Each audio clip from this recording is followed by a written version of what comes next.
Կախարդական թասը, հնդկական հեքիաթների մոտիվներով։ Ագռավն ու քարայծը։ Մի մեծ անտառում վաղուց իրար հետ ապրում էին երկու բարեկամներ՝ ագռավն ու քարայծը։ Ամեն առավոտ քարայծը գնում էր մոտիկ մարգագետինները, իսկ ագռավը թռչում էր որևէ գյուղ, մի բան որսալու։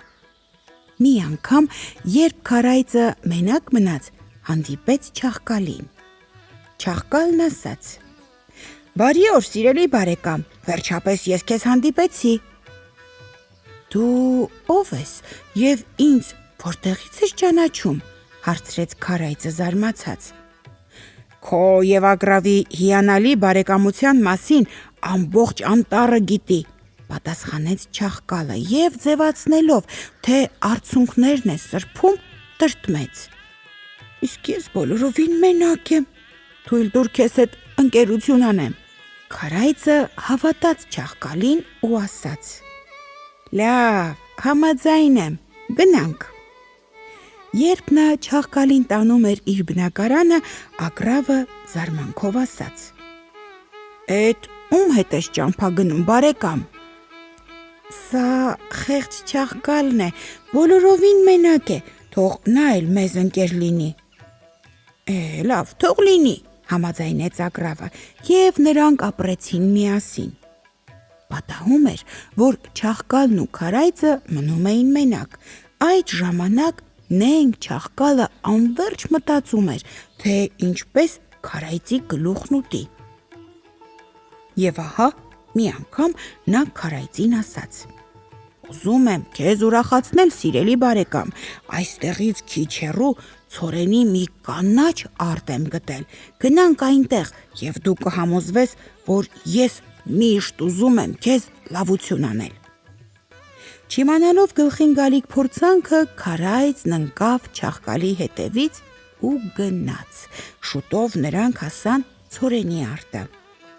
«Ահ, սիրելի Չաղկալ, դու շատ լավ ընկեր ես», ասաց դյուրահավատ քարայծը։ Դրանից հետո ամեն առավոտ քարայծը գնում էր դաշտ և արածում ցորենի կանաչ արտում։ Չաղկալն ինչպես մտածել էր, այնպես էլ եղավ։ Արտի տերը գլխի ընկավ, որ մեկն իր ցորենն ուտում է և թակարդ դրեց։ Խեղճ քարայծը չնկատեց թակարդը և ընկավ նրա մեջ։ Սկզբում նա շատ վախեցավ, բայց հետո մտածեց. «Ոչինչ, հիմա որտեղ որ է, Չաղկալը կգա ու կփրկի ինձ»։ Նա հենց այդ մասին էր մտածում, երբ Չաղկալը եկավ։ «Ահ, սիրելի ընկեր, ոնց էի սպասում քեզ», կանչեց քարայծը, «շուտ արա, կրծիր ես հանգույցն ու ազատիր ինձ»։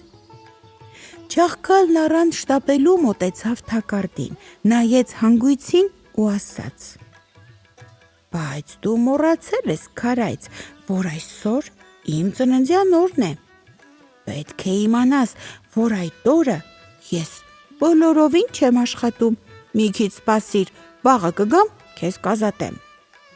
Եվ նա շտապ իրեն գցեց թփերի մեջ։ Թաքնվելով այնտեղ, Չաղկալն ուրախ մտածում էր.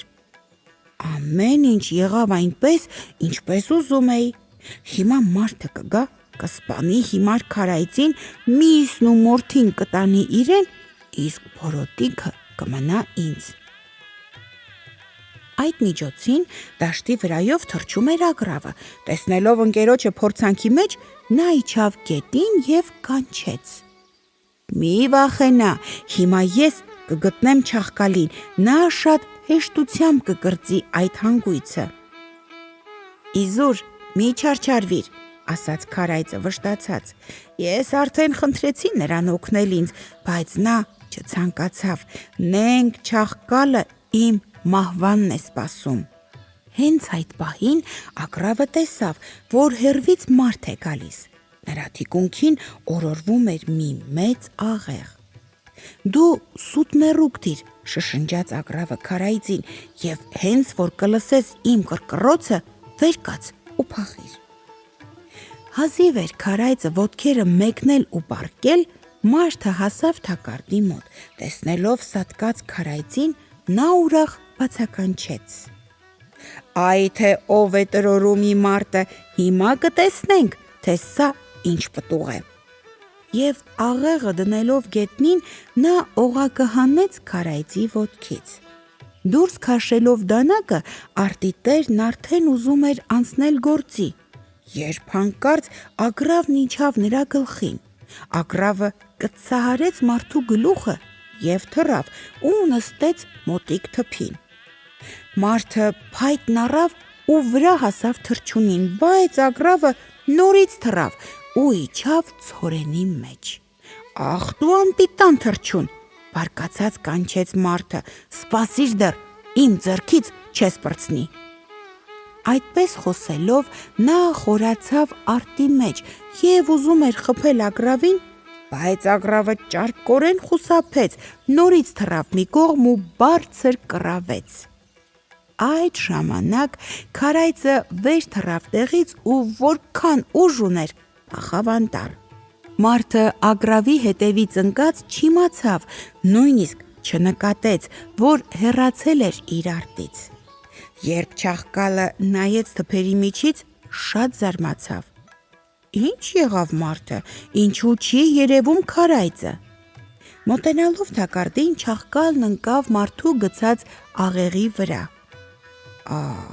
Ինչ արած, մտածեց նա վշտացած, քանի որ ինձ չհաջողվեց քարայծի փորոտիքի համը տեսնել, ես էլ այսօր աղեղի լարը կուտեմ, չէ որ դա ջլերից է պատրաստված։ Այդպես մտածելով նա կատաղաբար քաշեց ժանիքներով, լարը կտրվեց, աղեղը անմիջապես բացվեց ու այնպիսի ուժով խփեց չաղկալի գլխին, որ սա տեղն ու տեղը սատկեց։ Այսպես ահա, ուրիշի համար փոս փորողը ինքը ընկավ փոսի մեջ։